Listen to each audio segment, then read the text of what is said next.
আসসালামু আলাইকুম। দেখেন এখানে আমি কিছু গরুর মাংস নিয়েছি, একটু ব্লেন্ড করে নেব। আর এখানে আমি জাফরানের মধ্যে হালকা কুসুম গরম পানি দিয়ে জাফরানটা ভিজিয়ে রাখবো। তো আমার ব্লেন্ড করা হয়ে গেছে মাংসগুলা।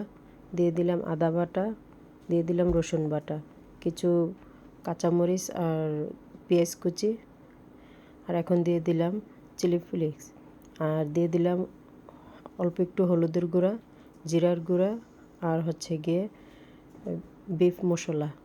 এখানে দিয়ে দিলাম একটু ধনিয়া গুঁড়া, লবণ, টেস্টি সল্ট, আর দিয়ে দিলাম কালো গোলমরিচের গুঁড়া, আর 3 টেবিল চামচ ময়দা দিয়ে দিলাম।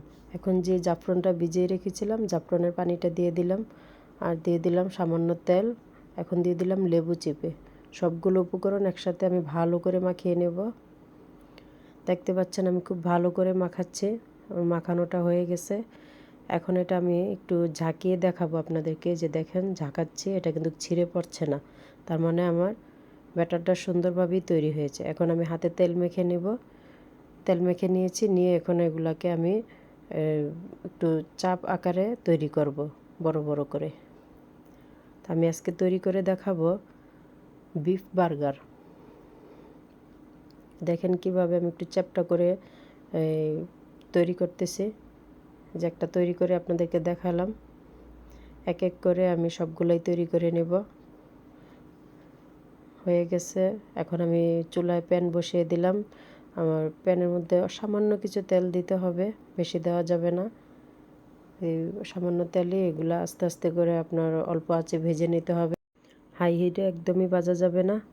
আর এদিকে আমি একটা সস তৈরি করে নিচ্ছি। এখানে নিয়ে নিলাম কিছু মেয়োনিজ, আর সাথে দিয়ে দিলাম টমেটো সস। দুটো একসাথে ভালো করে মিশিয়ে নিতে হবে। ভালো করে মিশিয়ে দেখেন কত সুন্দর একটা সস তৈরি হয়ে গেছে। এখন আমি কেটে নিব রুটিগুলা। এখানে আমি বন রুটিগুলোকে আমি 2 টুকরা করে নিচ্ছি। এখন আমি এগুলাতে সসটা মেখে নেব।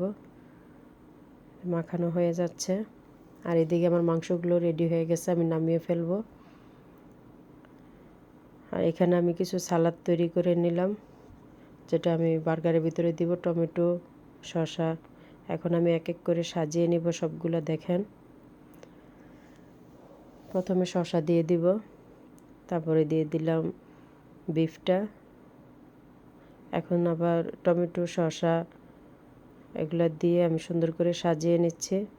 আমার ভিডিওটা ভালো লাগলে অবশ্যই একটা কমেন্ট করে যাবেন। নিয়ে এখানে আমি সবগুলো রেডি করে ফেলছি। আমি মেশিনটা অন করে দিয়েছি, অলরেডি গরম হয়ে গেছে। দেখেন আমি কিভাবে বার্গারগুলো রেডি করতেছি। এক এক করে সবগুলো বার্গারই আমার রেডি হয়ে যাচ্ছে। দেখেন কত সুন্দর লাগতেছে দেখতে। খুবই অল্প সময় ঝটপট তৈরি করা যায়, আর বাচ্চাদের খুব মন পছন্দ খানা, বড়রাও পছন্দ করে।